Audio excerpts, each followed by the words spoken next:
Melissa, the card isn't working. I can't get home like this. Fix it now, my husband shouted over the phone, stuck at the hotel. When I was in college, I lost my parents in an accident. I had to work several part-time jobs just to pay for school and struggled a lot. To turn things around, I followed a friend's advice and started a business. Even though it was hard, I focused on work, and the company started growing. Now, I'm the vice president and help run the business. While many of my friends were getting married and starting families, I began thinking about my own happiness. When I met my husband, we clicked right away and got married just 4 months later. But after the wedding, he stopped working and said he'd be a stay-at-home husband. I've been asking him to at least work part-time, but he refuses. One day, I noticed my credit card was gone. My husband had taken it to go on a trip with his parents. I tried calling him many times, but he wouldn't answer. When I finally reached him, he said, "Don't bother me while I'm spending time with my family. Something you can't do, understand?" I smiled and replied calmly, knowing that his actions would soon catch up with him. My name is Melissa Rauch. I'm 31 years old and the vice president of Adventure Company. Today, I'm financially stable, but it wasn't always this way. During my time as a student, life was really tough. My parents were killed by a car when I was in school, and that loss turned my world upside down. I had to figure out how to pay for my tuition, and despite scholarships and part-time jobs, it wasn't enough. I was constantly working, attending classes, and barely getting any sleep. One day, my classmate Kyle Walker came to me with an idea. "Melissa, let's start a company together. If we combine your skills and my business sense, we could really succeed." Kyle was well-liked and respected, so even though it was a big challenge, I decided to go for it. I was always worried about what would happen if we failed and how I'd manage my time with all my part-time jobs. But what if we fail? "I'm too busy with work to take on something new," I told Kyle. He smiled warmly, as if he understood my concerns completely. Then I saw a determined look in his eyes. "Don't worry, we'll succeed," he said confidently. His words, full of assurance, gave me comfort, and his energy made even the hardest things seem possible. At that moment, I felt the need to change my life, so I agreed and we started a business while still in university. In the beginning, it was tough. Banks often turned us down for funding, making it hard to get started. Hiring was another big challenge. As a small company, it was difficult to attract talented people. Even though we placed job ads, only a few people applied, and finding the right candidates was hard. But Kyle stayed calm, giving smart advice that helped us build a stronger team. Slowly, our company began to grow. Kyle and I developed a deep trust as we faced these challenges together, and we became strong business partners. As time went on and I turned 31, I realized that I had dedicated almost all my time to work. I didn't regret it. I worked hard to pay for school and support myself, and I'm proud of the company we built from scratch. The business is successful, and after 7 years, we've grown a lot in both employees and revenue. However, as I watched close friends getting married and starting families, I started to feel like my life was only about work. One day after a lunch meeting, I opened up to Kyle about how I was feeling. "Kyle, I've been seeing friends my age getting married, and it's made me think," I said. Kyle was surprised by the sudden topic. "What's this all about?" he asked. "I've been focused only on work since we graduated, but now I'm starting to wonder if that's okay," I explained. "Are you thinking about getting married?" he asked. After listening to me, Kyle thought for a moment and then said, "If you're not happy with how things are, seeking change might be a good idea. Life isn't just about work. That applies to marriage too. If you want more from life, maybe it's time to take the first step." His words made me think more deeply about my life and the path I was on. For the first time, I started considering things outside of work, feeling encouraged by Kyle's advice. I decided to start looking for a partner, and a friend recommended a safe matchmaking app. I signed up right away and began going on dates after work, spending time at restaurants, bars, and movie theaters. After several dates, I met Tyler Main on the 5th one. I was always busy with work and not great at household chores, but Tyler was the opposite. He was really good at cooking and cleaning. He understood my hectic schedule and never got upset if I had to cancel a date. Our relationship moved forward smoothly, and we both thought about marriage from the start. Just 5 months after dating, we decided to get married. But right after the wedding, Tyler surprised me by announcing he was quitting his job to become a stay-at-home husband. I was shocked. What just happened? I asked, confused. Tyler calmly said, "From now on, I'll handle all the chores so you can focus on work." I was stunned.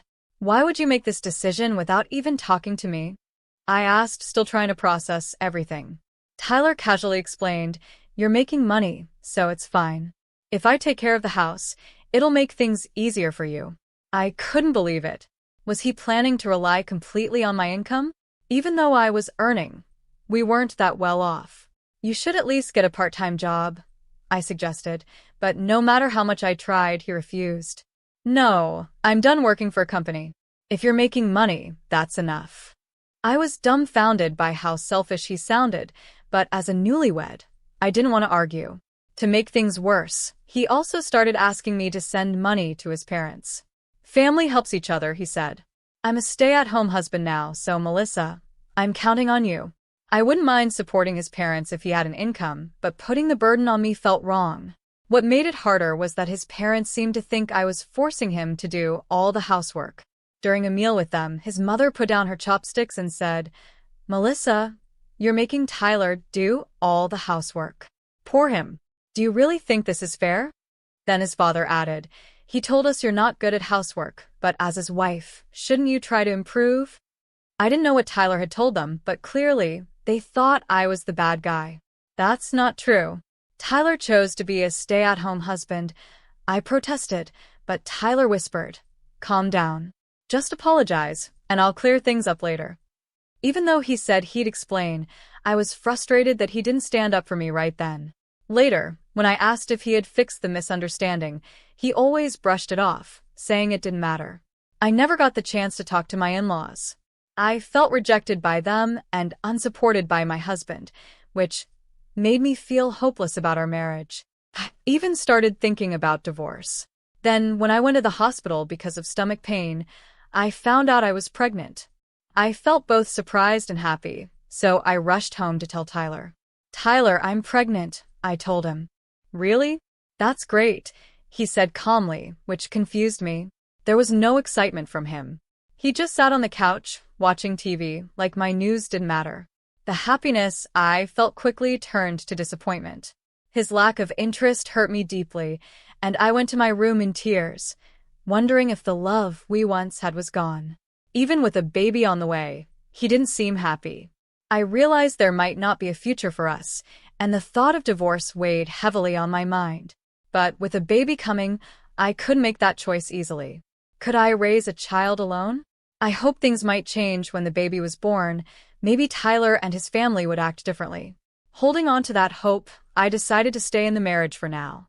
As time passed, I noticed a large charge on my credit card statement one day. I couldn't find my card in my wallet either. Had I lost it? Was it stolen or used by someone? Worried, I brought it up with Tyler. "Hey, I found a big charge on my card that I don't recognize. Could it be fraud? Should I call the credit card company?" I asked.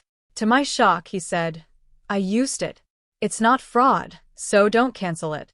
Apparently, after quitting his job and running out of savings, he had secretly taken my credit card and started using it without telling me. This, even though I was already giving him money for groceries and household expenses. "Why did you use my card without asking? And what did you buy with so much money?" I asked. "It's my right to spend it on whatever I want. I just need some money for myself," he shot back. "Then get a job and use your own money," I replied. But this was a conversation we'd had many times before. No matter how much I begged or got angry, he refused to work. The man I once thought would help support us was now barely cooking, mostly ordering takeout, and hardly cleaning the house at all. When I complained about the situation, he got angry. "You're the one making the money, so what's the problem? I'm your husband, and I'm doing the housework as a stay-at-home husband. I have the right to at least that," he shouted, then stormed out, saying he was going back to his parents' house. I was filled with anger and sadness over his actions. Aren't families supposed to support each other? I'm pregnant, but I'm starting to doubt how much he cares about our future as a family. I worked hard to build the career and income we have now. Just because we're family doesn't mean he can make big purchases without talking to me first. I took deep breaths, trying to calm down and hold back my tears and frustration. Later that night, he suddenly came back home with his parents. The door flew open, and I stood up in shock. His parents rushed in and immediately started blaming me. "It's because you forced Tyler to do all the housework that he's been neglecting his duties," they accused. "As a woman, you should be doing the cooking, laundry, and cleaning. Don't use work as an excuse to slack off." I was already feeling unwell from the pregnancy, and hearing this made my anger boil over. I had already decided to get a divorce, so I couldn't hold back any longer. "That's not true. Don't act like you know what's going on when you don't," I shouted. "You'll regret it if you keep treating me like this." They looked shocked by how cold I sounded, but I realized there was no point in arguing with them. My husband had misled them, and even when I explained that he wasn't working, they didn't believe me. So I decided to stay quiet. I had a strong feeling they would regret this later, but in that moment, I felt the deep sting of betrayal from the man I once thought would protect me. Then, my mother-in-law pulled out some papers from her bag and slammed them onto the table. "If you don't reflect on your actions, we're demanding a divorce. Sign this and be done with it," she said. I stared at the papers, shocked. I never thought they would bring this to me, especially since I had been planning to ask for a divorce myself. Thinking this might turn into a court battle, I grabbed the pen. My hand was trembling so much that it was hard to hold it, but I forced myself to sign the papers. "There, it's done," I said, my voice cold. My husband and his parents left after that, but I suddenly remembered I forgot to ask for my credit card back. A deep sense of despair washed over me. Then, out of nowhere, a sharp pain shot through my abdomen, far worse than anything I'd ever felt. I collapsed onto the floor. My breathing quickened, and sweat poured from my body. My vision blurred, and the unbearable pain left me numb. I tried to say, "What's happening?" but the words barely left my lips. With each breath, the pain grew worse, and my body felt out of control. I struggled to pull myself across the floor, desperately trying to reach my phone. My fingers shook as I clawed at the floor, moving forward inch by inch with all the strength I had left. The sharp pain threatened to make me pass out. Finally, I managed to make the call and, with a shaky voice, explained the situation. "Help, I'm in severe pain and I'm pregnant." I gave them my address and hung up. The pain didn't stop and my vision got blurrier. I collapsed on the floor, waiting for the ambulance. "Please protect my baby," I prayed, holding on through the agony. I kept telling myself I had to stay strong for my child. I was rushed to the hospital, where I faced the risk of premature labor. The doctor said it was due to stress and overwork, and I was admitted right away. Fear for my baby's safety overwhelmed me, and I must have passed out. After being in a coma for 6 days, I finally woke up in the hospital room. The pain had eased, and my body felt more relaxed. I immediately checked my belly and felt relief that my baby was still there. I took a deep breath, comforted by the quiet room and the soft light coming through the window. As my memories came back, I remembered the terrible pain, the ambulance ride, and the fear of losing consciousness. I was grateful to be safe and alive, but then my thoughts turned to my husband. I needed to contact him. I grabbed my phone and called him, but he didn't pick up. I had given his contact information to the paramedics when I was brought to the hospital, but I hadn't heard from him. I kept trying, and on the 5th call, he finally answered. His voice sounded strange, and the connection was bad. "What do you want at this hour?" he asked. "I was rushed to the hospital for signs of premature labor. It happened after you and your parents left," I said, asking him to bring some things I needed. His response shocked me. "That sounds tough, but I'm overseas right now, so I can't help." "Overseas?" I asked, stunned. "I'm on vacation in Germany, spending time with my parents. Don't bother me. I'm fulfilling my filial duty, something you can't handle," he replied. I was speechless. How could an unemployed man afford an overseas trip? He kept talking about his duty to his parents, so I guessed he must have had some other source of money. With my voice shaking, I simply said, "Got it," and hung up. Afterward, I went to the hospital gift shop, bought some stationery and an envelope, and made a phone call to someone. The next day, my husband called in a panic, saying, "The card's not working. I can't get home like this. Fix it right now," he demanded. I canceled the card. I replied calmly, though inside, I was boiling with anger. "What?" "I can't pay for anything." "What are you going to do about it?" he asked, sounding desperate. "That's your problem," I answered firmly. "This isn't just my problem. I'm still your husband," he shot back. I couldn't help but laugh. "What's so funny?" he asked, clearly confused. "Our marriage is almost over. The divorce process is already underway," I said, and his tone suddenly became tearful. "Please, just let me use the card temporarily so I can get home." "I'm begging you," he pleaded, but I felt nothing. "Figure it out on your own. You're no longer my concern," I responded coldly and hung up. 6 days later, my friend and the company president, Kyle, came to visit me. "Don't worry about work. Just focus on resting for now," he said. I smiled and replied, "It's the first time I've done absolutely nothing like this." Just then, the hospital room door burst open. My ex-husband and his parents, fresh from their overseas trip, stormed in. The moment he saw me, my ex-husband yelled, "What have you done?" "I had to borrow money from a friend just to get back home." His mother screamed, "This is unbelievable. How could you put us through this?" His father joined in, shouting, "Our son's carefully planned trip was completely ruined." Their fury exploded in front of Kyle and some people passing by, but I remained calm. "He paid for the trip with my credit card without my knowledge," I said. The mood in the room changed instantly. My in-laws exchanged shocked and confused looks, as if they'd just been struck by lightning.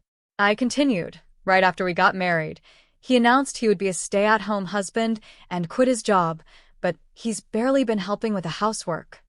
The room went silent, and I could see the distress on my in-laws' faces. "What?" "Tyler isn't working? That can't be true. He told us he had a job," my mother-in-law stammered, her voice shaky and filled with worry. My father-in-law looked at me, his face showing a mix of shock and disappointment. "The truth is, he's been unemployed the whole time, and I've been the one supporting the household," I explained. Hearing this, my in-laws turned to my ex-husband with disbelief in their eyes. They looked betrayed and deeply disappointed. My mother-in-law pressed her lips tightly together, while my father-in-law clenched his fists in anger. My ex-husband couldn't meet their gaze, staring at the floor under their piercing looks. At that moment, Kyle spoke up. "Mr. and Mrs. Maine, I have something important to discuss with you." "I'm the CEO of the company where Melissa works," Kyle began. "Through our conversations, I've learned that Tyler has been unemployed and Melissa has been the one supporting the household financially." As Kyle said this, my in-laws' faces showed shock and disbelief. He calmly handed them his business card and showed them the company's website. They took the card, their hands trembling as they looked at it. The truth was undeniable now, and their expressions turned to astonishment and confusion. "Our company is also a key client for a major project at Mr. Maine Workplace," Kyle continued. "But we cannot continue working with unreliable partners. This can't be happening. What will happen to the project?" "Tyler, how are you going to explain this?" My father-in-law stammered, barely able to speak. He looked crushed. My mother-in-law buried her head in her hands, pale and in disbelief. "How did it come to this?" she murmured. Tyler, now desperate, grabbed my hand tightly. "Melissa, please help me. I want to make things right," he pleaded, his eyes filled with fear and desperation. His hand trembled, but given how he had ignored me and done as he pleased in the past, I wasn't surprised to see him begging now.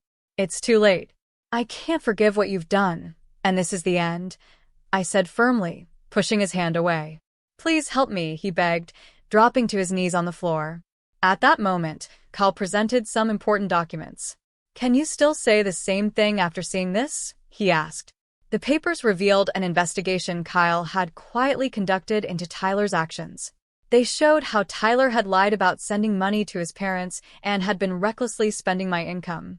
I can't tolerate anyone hurting a valuable business partner, Kyle said, his voice calm but filled with resolve. I've already spoken with our lawyer. You should prepare to compensate. Kyle delivered this news with a polite but firm smile, leaving my ex-husband and his parents in shock. As I lay in my hospital bed, I felt an overwhelming sense of gratitude and relief for everything Kyle had done for me. Since that day, the stress has lifted. I recovered from the threat of premature labor and eventually gave birth to a healthy baby. My heart is filled with both joy from the birth and the exhaustion of childbirth. Kyle and my colleagues even visited to celebrate, and since being discharged, I've been enjoying peaceful and fulfilling days. I moved into a new apartment that Kyle had arranged for me, thanks to his thoughtful care. We chose a place where my ex-husband and in-laws would never be able to find us, ensuring our privacy and safety. The new apartment is in a quiet area, away from the busy city, surrounded by greenery and peaceful silence. It's the perfect place to enjoy nature, whether for a walk or just to relax. Here, my baby and I are starting a new chapter in our lives. With this fresh start, I feel both excited and nervous, but having supportive people around me has made things much easier. A few weeks have passed since I gave birth, and I'm currently on maternity leave, enjoying peaceful time with my baby. Kyle visits us regularly, bringing essentials and offering words of encouragement. One day, he came by again with new supplies. As he saw us, he asked, "Melissa, how are you feeling? The baby looks healthy, and that's what matters most." Thank you, Kyle. "We've made it through because of your support," I replied, grateful. After inviting him inside, I gently laid the baby in the crib and made him a cup of coffee. Looking slightly serious, Kyle said, "I need to talk to you about your ex-husband and his parents." "Is something wrong?" I asked. Kyle explained that he had been keeping an eye on them to make sure we were safe. They sold their house to pay the compensation and are now living in a rundown apartment. "Your ex-father-in-law lost his job, and all four of them are working nonstop," he said, placing some papers on the table. He went on to tell me that my ex-husband is now doing hard labor at a construction site. His laziness from when he was supposed to help with housework is causing him problems at work, and he's often scolded. He's finding it tough to adjust to his new job. Meanwhile, my former mother-in-law is working 2 jobs, as a cashier during the day and on a sandwich production line at night, without any breaks. She's suffering from back pain, but doesn't have the time or money to get treatment. My ex-father-in-law has been looking for a new job, but his age and lack of experience have made it hard. He's now working as a cashier during the day and as a janitor at night. As I listened, a mix of emotions filled me. But more than anything, I realized their struggles were the result of their own choices. I felt a brief moment of sympathy, but it quickly faded. Staying calm, I said, "Well, that's the consequence of them betraying us." Kyle nodded and said, "You're right. Now you're finally free. Let's focus on your happiness and the baby's well-being from here on." I fully agreed with Kyle, and I knew more than ever that my life moving forward would be about me and my child. The struggles and pain of the past were behind me, and I was ready for a fresh start. Afterward, with my lawyer's help, I demanded that my ex-husband and in-laws pay alimony and return the savings they had used without my permission. Even though they claimed they couldn't pay, I wasn't afraid anymore. For my child's future and mine, I stood tall and faced them directly. I won't be thinking about marriage anymore. From now on, I'll live a happy life with my child, I declared with a smile. Kyle responded, "That's the right choice. You're incredibly strong, and you deserve all the happiness coming your way." His encouraging words gave me even more confidence. Now, my future is all about finding happiness with my child. This fresh start is a big step forward for us both.